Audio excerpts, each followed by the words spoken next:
क्या आपने कभी सोचा है कि हजारों साल पहले लिखे गए विष्णु पुराण और अन्य ग्रंथों में बताए गए भगवान विष्णु के अवतार कहीं आज की आधुनिक साइंस, खास तौर पर एवोल्यूशन थ्योरी से जुड़ते तो नहीं?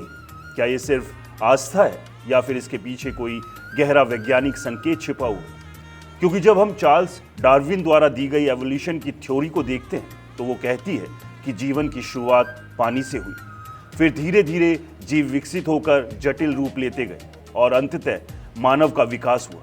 और अगर आप ध्यान से दशावतार की श्रृंखला को देखें तो वो भी बिल्कुल इसी क्रम में आगे बढ़ती हुई दिखाई देती है। सबसे पहला अवतार मत्स्य अवतार यानी मछली, जो पूरी तरह जल में रहने वाला जीव है और साइंस भी यही कहती है कि जीवन की शुरुआत समुद्र से हुई थी। फिर आता है कूर्म अवतार यानी कछुआ, जो पानी और जमीन दोनों जगह रह सकता है। यह उस ट्रांजिशन को दिखाता है जब जीवन पानी से निकलकर जमीन पर आने लगा। इसके बाद वराह अवतार आता है, जो एक स्थलीय जानवर है, यानी अब जीवन पूरी तरह जमीन पर आ चुका है।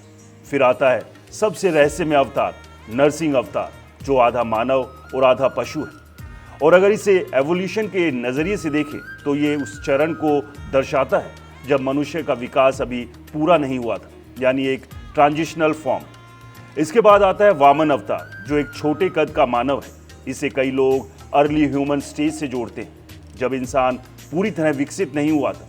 फिर आता है परशुराम, जो एक ऐसे मानव को दिखाता है जो औजारों और हथियारों का उपयोग करता है। यह उस समय की ओर इशारा करता है जब इंसान ने टूल्स बनाना शुरू किया और सभ्यता की नींव रखी। इसके बाद भगवान राम आते हैं, जो एक आदर्श समाज और नियमों वाले मानव का प्रतिनिधित्व करते हैं, यानी सभ्य और संगठित समाज।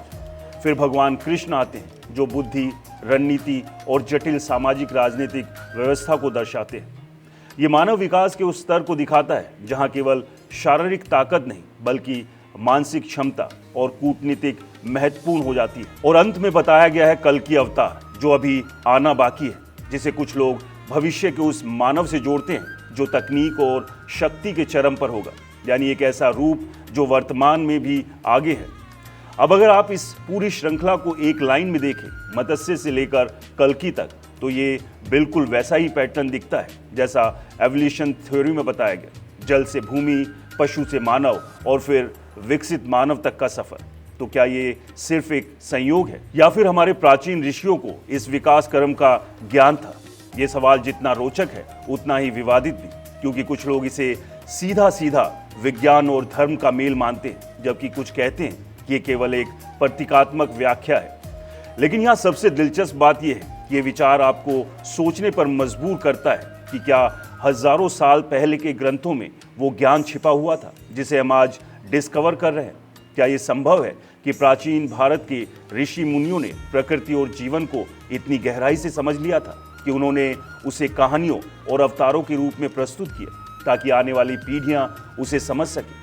और यही कारण है कि आज जब हम एवोल्यूशन थ्योरी और दशावतार को साथ में रखते हैं तो हमें एक अद्भुत समानता दिखाई देती है। लेकिन यहाँ एक ट्विस्ट है। एवोल्यूशन थ्योरी एक वैज्ञानिक प्रक्रिया है जो लाखों सालों में धीरे धीरे होती है, जबकि अवतारों की कहानियाँ एक दैवीय हस्तक्षेप को दिखाती है, यानी जब जब धरती पर संकट आता है तब तब भगवान विष्णु अलग अलग रूपों में अवतरित होकर संतुलन स्थापित करते हैं। तो क्या ये संभव है कि अवतार केवल शारीरिक विकास नहीं बल्कि नैतिक और आध्यात्मिक विकास का भी संकेत हो? जैसे जैसे मानव आगे बढ़ता है वैसे वैसे उसकी सोच, उसकी जिम्मेदारियां और उसकी चुनौतियां भी बदलती है, और हर अवतार उस समय के हिसाब से एक संदेश देता है। मत्स्य हमें जीवन की शुरुआत का संकेत देता है, कूर्म संतुलन का, वराह पृथ्वी की रक्षा का, नरसिंह न्याय का, वामन विनम्रता का, परशुराम शक्ति और क्रोध के नियंत्रण का, राम आदर्श जीवन का, कृष्ण बुद्धि और रणनीति का, और कल्कि आने वाले बदलाव का। यानी ये सिर्फ एवोल्यूशन नहीं बल्कि ह्यूमन कॉन्शियसनेस का भी एवोल्यूशन हो सकता है। और यही वो बिंदु है जहां ये पूरा विषय बेहद वायरल बन जाता है, क्योंकि ये न केवल धर्म को छूता है बल्कि विज्ञान को भी चुनौती देता है।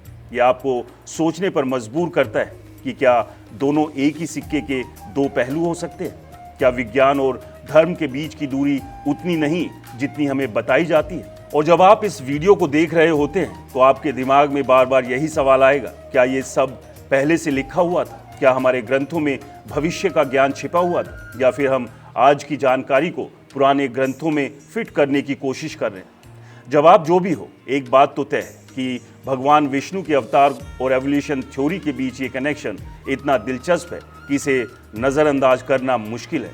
और यही कारण है कि ये कहानी सिर्फ एक धार्मिक कथा नहीं, बल्कि एक ऐसी पहेली बन जाती है जो हर किसी को अपनी ओर खींचती है। तो अब सवाल आपसे, क्या आप मानते हैं कि ये सिर्फ संयोग है या फिर प्राचीन ज्ञान का प्रमाण? कमेंट में ज़रूर बताएं, क्योंकि आपका नज़रिया ही इस बहस को आगे बड़ा बनाएगा।